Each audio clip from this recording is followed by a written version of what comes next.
তোমাদের অন্যান্য যে বেতন ভাতা এটা হলো সামগ্রিক।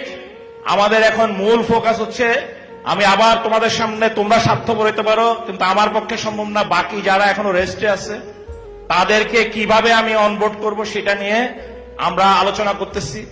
যাদের বয়স হয়ে গেছে দুঃখিত, তাদেরকে হয়তো কিছুটা রেস্টে যাইতে হবে, যাদের বয়স হয়ে গেছে যাতে কিনা অন্যান্য যারা রেস্টে আছে তাদের জন্য সুযোগ দিতে হবে, যাতে আমরা রিফ্রেশার ট্রেনিং হবে সেই ট্রেনিং এ তাদেরকে সেই রিফ্রেশার ট্রেনিং এ প্রমাণ করতে হবে যে তোমার দক্ষতা এবং শারীরিক ফিটনেস ডিউটি করার জন্য প্রস্তুত আছে। আর এটার মানে এই না যে কেউ ডিসকার্ডেড হবে, সবাই যার যার দক্ষতার লেভেল অনুযায়ী, ওই যে বলছিলাম দক্ষতার লেভেল অনুযায়ী তোমার এমপ্লয়মেন্ট হবে। আমি এমন ওই যে রূপপুরে বা যেসব সেন্সিটিভ জায়গা এয়ারপোর্ট সেসব জায়গায় আমাকে সেভাবে দিতে হবে, আর কোন জায়গায় স্ট্যাটিক থাকবে না, কারণ ওই যখনই স্ট্যাটিক হয় তখনই বিভিন্ন রকমের অনিয়মের মধ্যে জড়ায় যায়। যারা তাদের জেলার কাছাকাছি যেতে চায় আমি বলে দিচ্ছি জেলার পার্শ্ববর্তী জেলা টেলা যেগুলাতে আছে সেখানে যাইতে পারবে। এবং আমরা যদি এই যে তোমাদের যে এখন ফিক্সড হয়ে যাচ্ছে, আমরা সফটওয়্যার লক করে ফেলছি, লক হয়ে গেলে আমাদের সব আইডেন্টিফিকেশন ভেরিফিকেশন চলে আসতেছে মাশাআল্লাহ। আগে তো হাওয়ার উপরে ভুয়া কাগজপত্র জমা দিয়ে হয়েছে, এই দিন শেষ। এই বাহিনীতে কেউই ইনক্লুডিং এখানে যারা আছে এই ভিডিপির মধ্যেও দলনাদ দলতে বা উপজেলা যেখানে আছে, ভুয়া দিন শেষ, কারণ সব আমাদের সফটওয়্যারে ডিজিটাল চলে আসতেছে, এনআইডির সাথে কানেক্টেড হয়ে যাচ্ছে, ভুয়া আর কেউ পারবে না।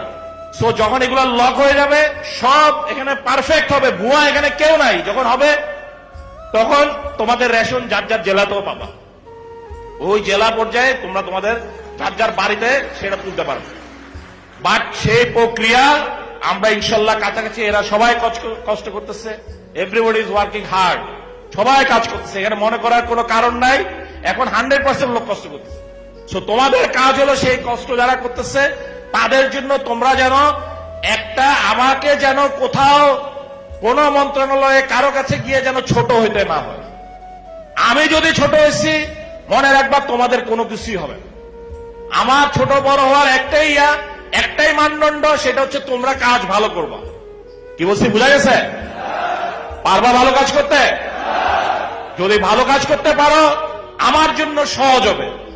আজকে 21 পদক দেয় না, কালকে আরেক পদক ইনশাল্লাহ আমরা আনবো, পারা যাবে? সেভাবে তোমরা তোমাদের যার যার কর্মক্ষেত্রে, তোমাদের জন্য আমি বলে দিচ্ছি কি করতে হবে। যারা আছে তারা ওইভাবে এলাকায় গিয়ে জেলা উপজেলার সাথে ওইভাবে কাজ করো। যারা উপজেলায় আছো আমি অলরেডি বলে দিচ্ছি, উপজেলার যারা দায়িত্বে আছে তারাও এগুলাকে নিয়ে বের করবে। বসো লোক, আমার ক্লাব দরকার নেই, লোক আগে বসাও, আগে লোক দরকার।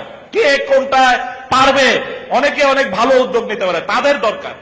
আমাদের সদস্য যান তাদের কেন, কে কালিজিরা তেল বাড়াইতে পারে, কে ইয়ার ওই যে ভোলারিয়া, কালকে সবাই ভোলারিয়াটা খাইছে, ভোলার যে মোলা, হ্যাঁ সবাই এখানে যতজন আসে বলছে যে আনসার ভিডিপির যে সক্ষমতা বিশেষ করে তোমাদের, সেটা দিয়ে আমরা দেশের বাইরে, আমাকে অনেক উপদেশ তোমরা দেশের বাইরে নেওয়ার জন্য আমার সাথে ব্যবস্থা করো।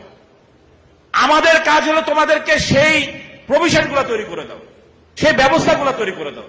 তোমাদের কাজ হচ্ছে এগুলা গ্রাম তৃণমূল পর্যায় থেকে প্রস্তাবনা দিয়ে আছে, এইটাতে আমি করলে আমি পারবো, আমাদের এই গ্রুপটা পারবে, আমাদের এই ক্লাবের মেম্বার যারা তারা পারবে, সেই দিনে এটা আমার কাজ। কিভাবে এটা দেশের বাইরে যাবে না দেশের ভিতরে যাবে, কি বলছি বোঝা গেছে?